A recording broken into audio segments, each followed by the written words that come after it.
ये चीज़ बड़ी है, लेकिन ये अब मतलब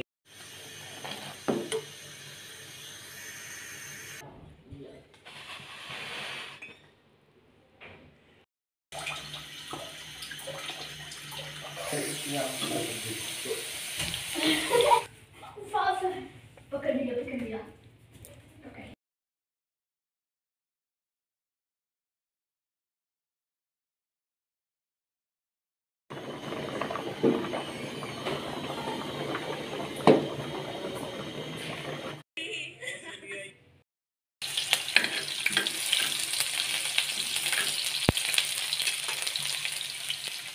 बिस्मिल्लाहिर्रहमानिर्रहीम, अस्सलाम वालेकुम।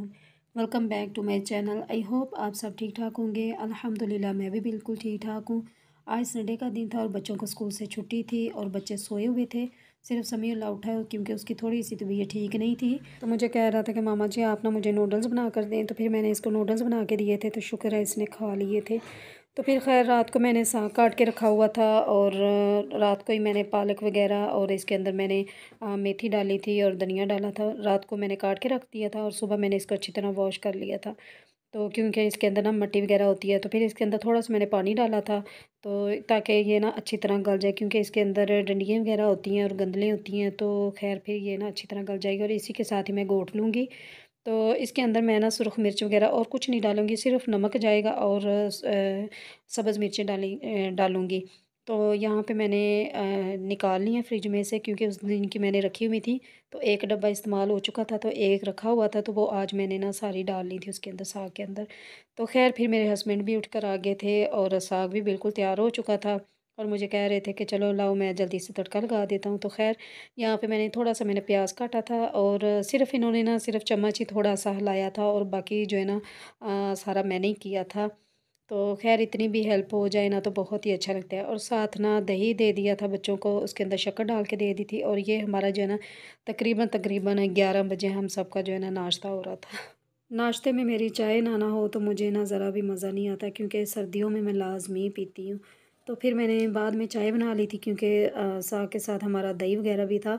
और चाय पीने के बाद फिर मुझे जो है ना थोड़ा सा काम था, उस दिन मैं अपने कपड़े लेकर आई हुई थी और पैसे लेने आए थे उनके साथ। तो फिर मैं समीउल्ला अंस को लेकर साथ गई थी कि मैं बाज़ार से लेसें वगैरह ले आती हूँ, क्योंकि ये हमारे ना मोहल्ले में ही है, तो थोड़ा सा दूर है, तो वहाँ से फिर मैं लेकर आई थी। इतनी मुश्किल हो जाती, कोई कपड़ा ऐसा होता है जिसके साथ लेस वगैरह बिल्कुल भी नहीं मिलती, या ना तो नलकी मिलती है और ना ही लेस। तो खैर फिर मुझे ना पसंद आ गई थी, वो मैं लेकर आ गई थी। तो फिर लेस में ले आई थी और यहाँ पे तकरीबन जो है ना 3 बज चुके थे और बच्चे मुझे कह रहे थे मामा जी आप हमें ना चिप्स बना दें। तो मैंने कहा चलो ठीक है। यहाँ पे मैंने आधा कप बेसन लिया था और 2-3 मैंने जो है ना आलू ले लिए थे और उसको मैंने चिप्स की तरह काट के ना धो के, तो उनको थोड़ा सा मैंने खुश कर लिया था। और यहाँ पे ना फिर बेसन के अंदर मैंने थोड़ा सा चाट मसाला डाला था और गरम मसाला और थोड़ी सी नमक और सुरख मिर्च डाल दी थी, ताकि थोड़े से ना चटपटी सी बन जाए। तो बच्चों को इंतज़ार है कि मामा जल्दी लेकर आएँ, तो बस इनके लिए जल्दी से बना रही हूँ। और जो मेरे चैनल पर नए होते हैं तो प्लीज़ चैनल को सब्सक्राइब लाइक शेयर ज़रूर कर दें। और जाते जाते जो है ना एक प्यारा सा कमेंट भी कर दीजिए, क्योंकि आपके कमेंट का मुझे बेहद इंतज़ार होता है। अल्लाह पाक आप सबको दिन दुगनी रात चुगनी तरक्की अता फ़रमाए, आमीन। आप सबको अल्लाह पाक सेहत तंदुरुस्ती वाली ज़िंदगी अता फ़रमाए, आमीन। तो यहाँ पे ये देखें चिप्स कितनी मज़े की बन रही है और बच्चों को भी इंतज़ार है। और दुआ में ज़रूर याद रखिएगा, छोटा सा व्लॉग था, ज़रूर आप सबको पसंद आएगा। और ढेर सारा अपना ख्याल रखें और मुझे दें इजाज़त। अल्लाह हाफ़िज़।